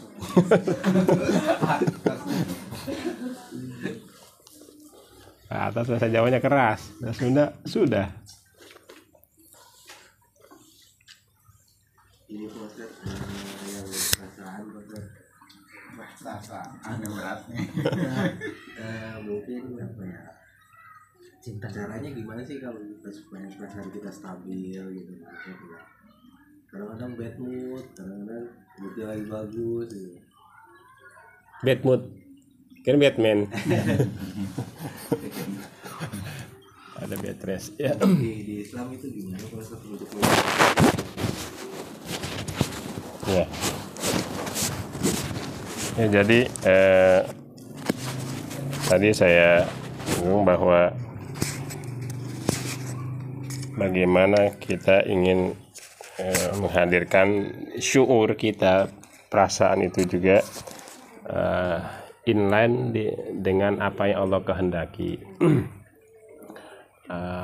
Yang kemudian ada syuur Islami, perasaan Islam itu seperti apa. Yaitu perasaan yang hanya diekspresikan hanya karena Allah.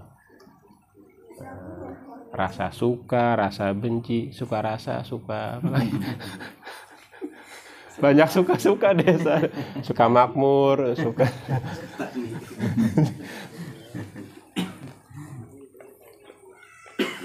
atau rasa benci itu bukan karena emosi. Emosi perasaan juga ya. Bukan karena ngikuti hawa nafsu, tapi memang karena Allah Subhanahu wa Ta'ala. Maksudnya gimana? Contohnya begini. Kita berkeluarga, kemudian kita menegur istri, bukan memarahi, karena sikapnya yang bertentangan dengan perintah Allah. Contohnya apa? Menutup aurat. Ya bisa begitu, atau menentang betul. Kakakmu, iya sama sholat kan nomor 2, nomor 1 syahadat, maksudnya nggak wajib.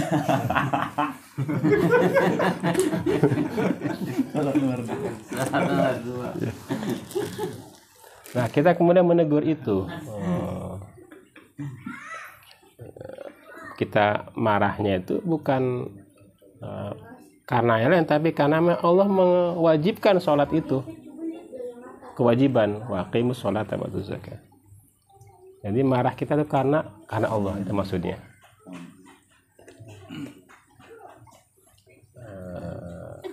Atau karena contoh yang lain apa ya?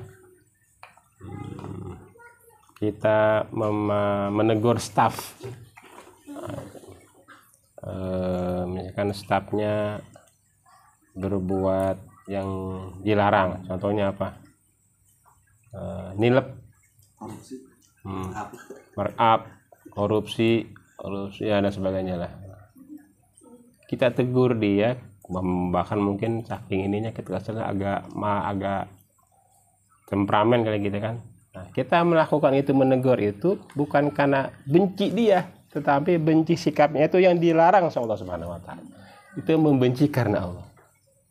Termasuk. Kalau tadi saya singgung di awal, merit menikah. Ya, sebagai seorang muslim yang baik, pemimpin yang baik, nikahnya memang karena Allah. Bukan karena bobogoh tadi. Atau apalagi MBA, MBA. Merit by accident. Nikah baru 2 bulan udah hamil, kan? MBA itu namanya. Kenapa?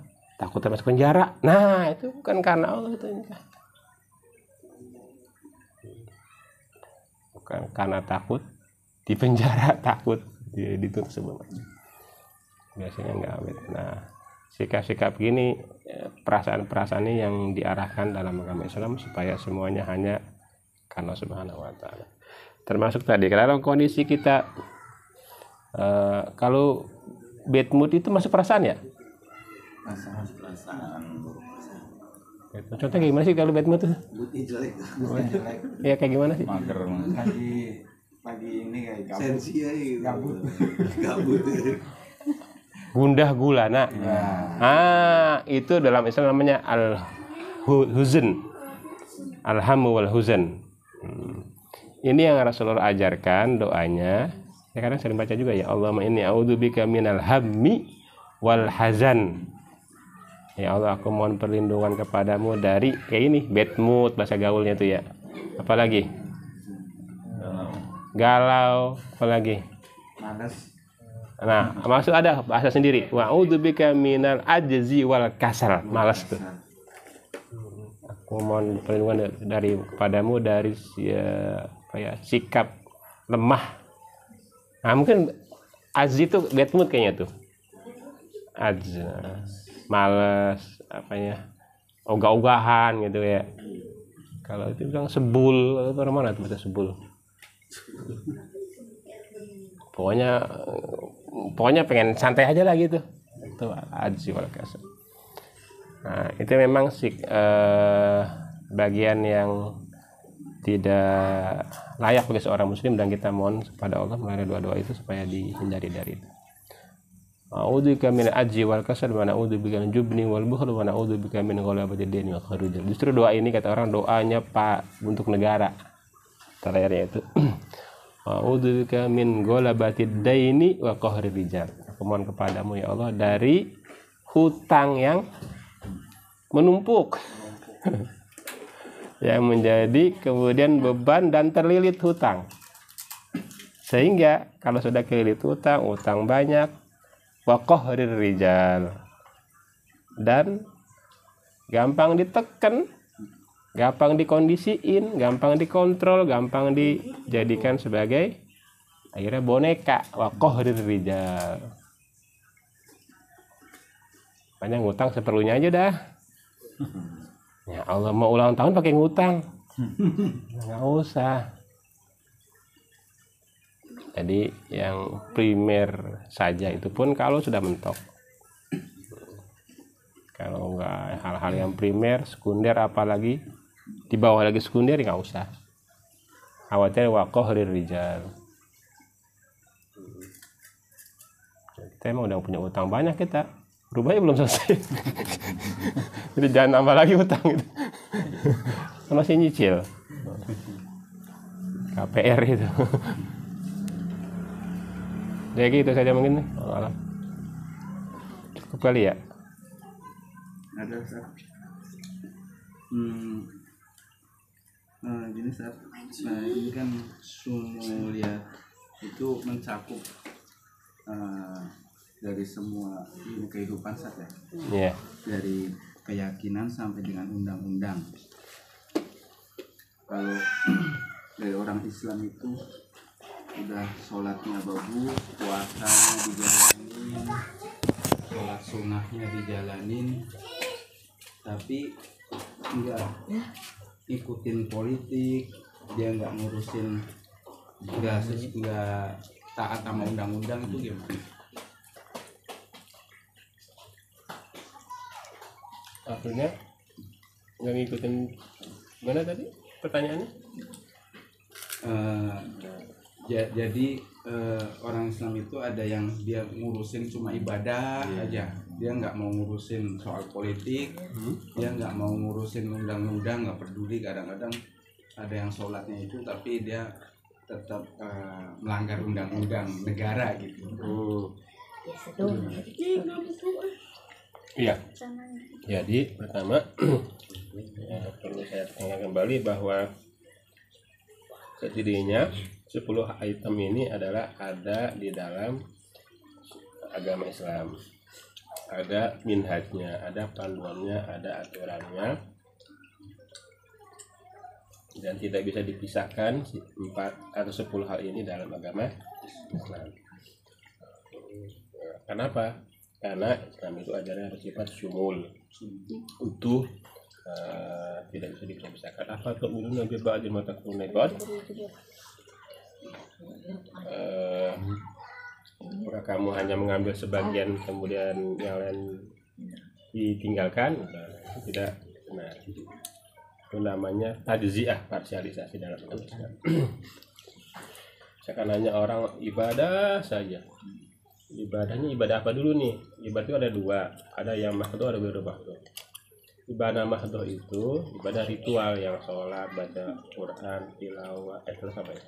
Zikir, apa itu. Ibadah mahdhu lah, ritual itu namanya. Ada ibadah ghairu mahdhu, ibadah non ritual Kan bisa disembunyiin yang juga ya. kemudian sifatnya umum, mencakup Kok kita menikah ibadah, kita makan ibadah, bahkan kita nih, mohon maaf ya bapak-bapak, saya perlu juga mengingatkan, jangan sampai aktivitas harian kita itu kerja dianggap sekedar nguli.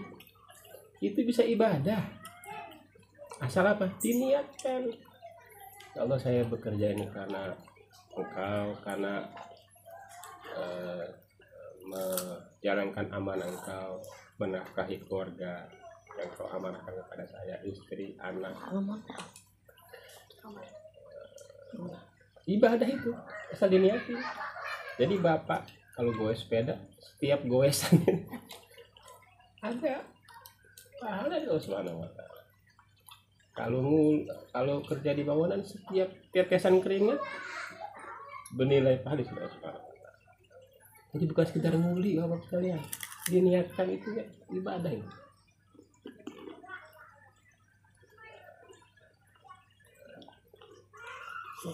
Dan yang membedakan itu diniat. Jadi niat kebiasaan ala ada menjadi ibadah berubah dengan niat. Makanya banyak yang niat bagus. Ini nama amal itu. Ini nama itu mana? Yang berikutnya, jadi kalau hanya ibadah dari sisi mahdhoh berarti dia belum memahami ajaran Islam secara utuh. Kalau wong ibadah ghairu mahdhohnya belum dilaksanain, apalagi yang lain-lainnya gitu. Sosialnya, pendidikannya, kemudian militernya, kemudian politiknya, kemudian akhlaknya. Tapi perlu diedukasi lebih lanjut yang seperti ini, diberikan pemahaman yang lebih utuh. Islam itu mencakup semuanya. Kalau tidak ada kepatuhan terhadap ini jinai, tidak boleh. Kalau tinggal di sebuah tempat, sebuah negara, harus taat kepada ulul amri setempat. Ya yuladina amanu ati Allah wa atiur rasul wa ulil amri minkum. Pasti taatin. Oh enggak, saya taatnya sama Allah dan Rasulnya aja, nggak pada yang lain. Nggak benar.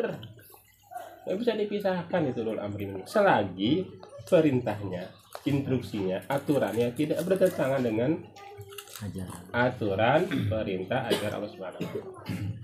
Bukan maksiat, bukan dosa gitu. Atau li makhlukin di fa'il maksiatil khaliq. Kalau sudah ada unsur dosa, maksiat yang dilarang Allah, maka tidak boleh taat sih. Kepada siapa pun itu. Bahkan ke orang tua pun, misalkan, kamu dasar anak durhaka, keluar dari agama Islam, nggak boleh taat. Mohon maaf, ayah bunda saya gitu.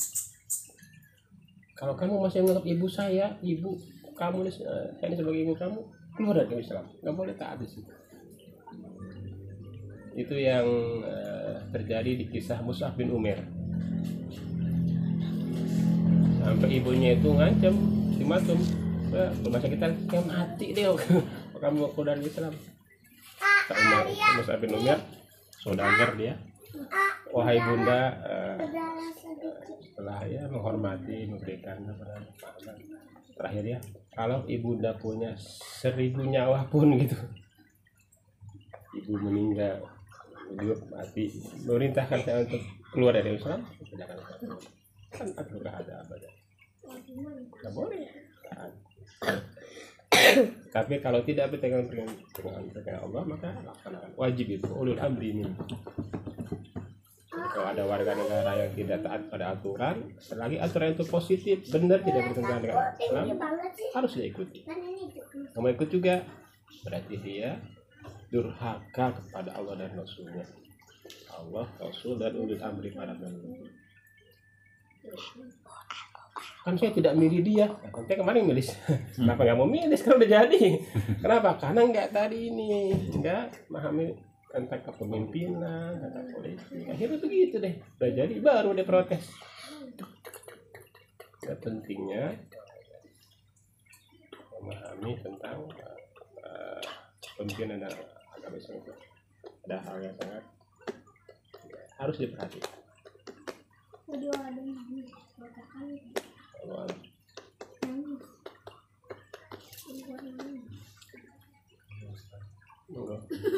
Enggak, udah. Kenal yang akhlak ya. Kita kan kadang di tempat kerja, di sana itu kan kita ngumpul, kan akhirnya kan bercanda gitu kan, ngarep gitu. Itu bagaimana itu akhlak yang baik dalam bercanda gitu. Tidak boleh ada unsur bohong, tidak boleh ada unsur gibah, tidak ada boleh unsur namimah, mengadu domba, menggunjing, caci maki, berbohong, dan seterusnya. Mencela. Selebihnya bercanda. Rasulullah bercanda. Ada wanita tua, katanya Rasulullah, Nek, kamu nggak akan ada di surga. Mana niat tua, dikira Rasulullah serius kali ya. Biasanya serius, sudah bercanda. Karena beliau nggak bilang langsung, saya lagi bercanda nih. Ternyata ketika konfirmasi, ya Rasulullah bener, saya lagi bercanda. Karena memang nanti di surga nggak ada nenek-nenek, supaya jadi muda. Nah, yang udah tua gini jadi muda kembali, bercanda dia sebenarnya. Jadi tidak ada kebohongan di situ. Pakai bayi dong. Kadang sih yang bisa dihindari kalau lagi ngobrol itu gibah itu biasanya gitu.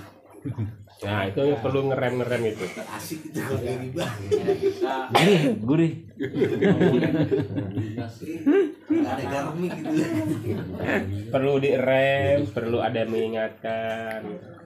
Wal asri innal insana fi khusrin illa alladziina aamanu wa 'amilus shalihati wa tawassaw bil haqqi wa tawassaw bis sabr.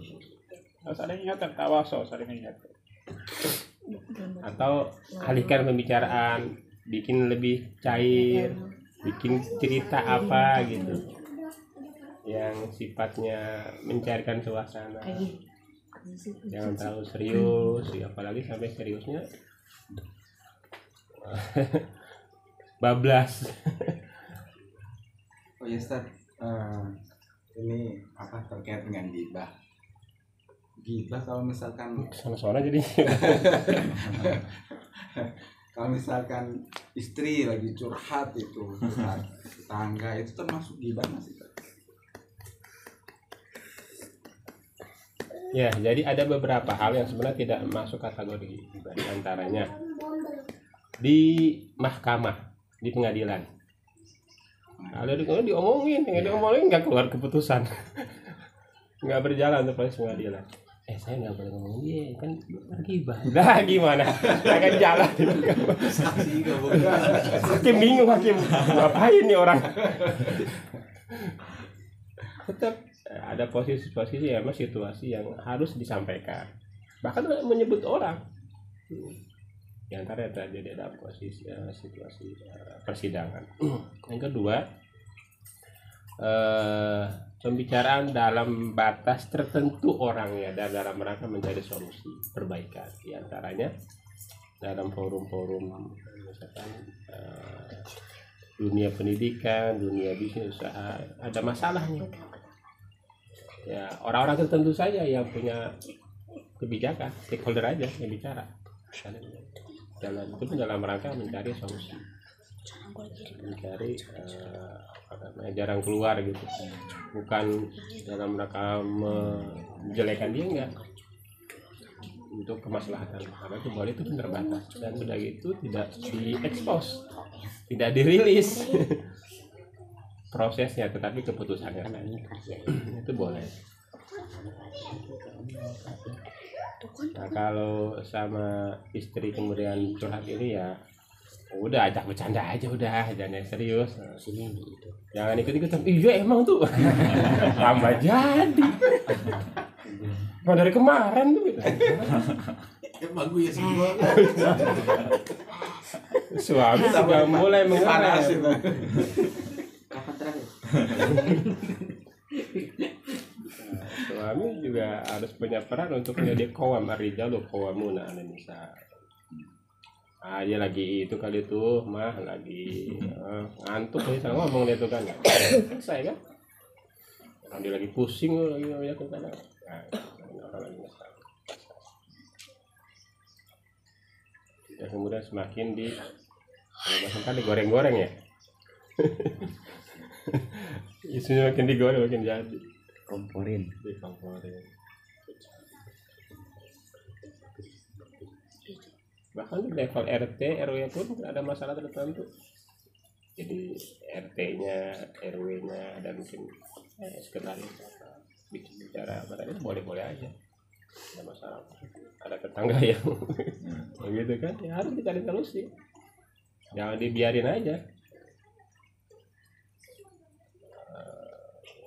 Kalau orang-orang mukmin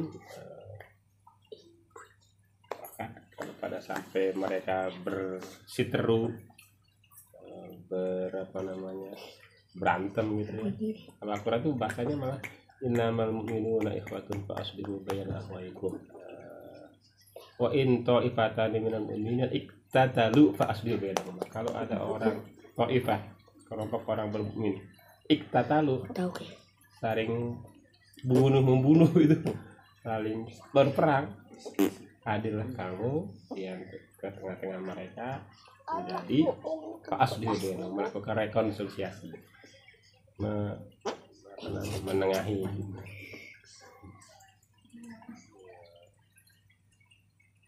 Jangan ngompor-ngompor di jangan lagi memperkeruh suasana. Ajak damai, ajak islah bahasanya. Cukup udah Bapak ya? Malaman pusing teing. Adliri.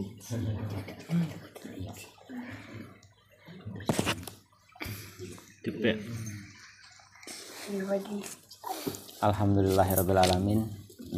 Rangkaian acara dari awal pembukaan sampai akhir udah kita laksanakan. Semoga apa yang menjadi bahasan kita pada malam hari ini menjadi manfaat bagi kita semua. Dan apa yang disampaikan oleh guru kita, mudah-mudahan kita semua dapat menjalankannya dalam kehidupan sehari-hari. Untuk acara selanjutnya yaitu acara doa yang akan dibacakan oleh Pak Ustadz Herman. Silakan Pak.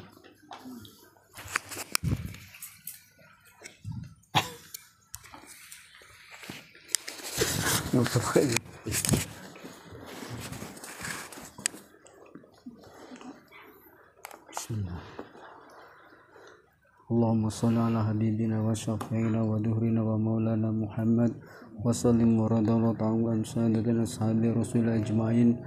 A'udzu billahi minasyaitonir rajim. Bismillahirrahmanirrahim. Alhamdulillahirabbil alamin.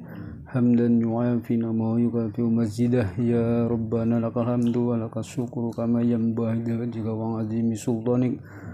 Allahumma shalli ala sayyidina Muhammad wa ala ali sayyidina Muhammad. Salatan tunjina biha min jamal wal afar wa taqla biha jamal hajar wa tutahhira min jami syar wa tarfa'una bi indaka lad darajat wa tuballighuna bi asal hayat min jamil khairati fil hayati wa badal mamat. Rabbana taqabbal minna Rabbana hab lana min azwajina wa dzurriyyatina qurrata a'yun waj'alna lil muttaqina imama. Allahumma inna nas'aluka ridhaka wal jannah wa na'udzubika min syarrika wan nar. Allahumma aftah lana abwabal khairi wa abwabal barakati wa barziki wa ban ni'mati wa abwabal quwwati wa basihati wa abwabas salamati wa bal afiyah wa abwabal jannah. Allahumma afina min kulli bala'id dunya wa 'adzabil akhirah wasrif 'anna bihaqqil qur'anil azim wa nabiyyikal karim sarud dunya wa 'adzabal akhirah ghafarallahu lana wa lahum birahmatika ya arhamar rahimin.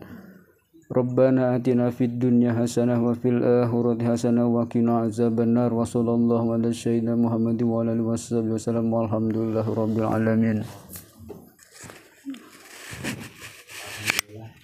Terima kasih kepada bapak-bapak yang sudah berkenan hadir di kediaman saya. Mudah-mudahan apapun yang kita bahas pada malam hari ini Allah balas dengan pahala yang berlipat ganda dan mohon maaf kepada bapak-bapak.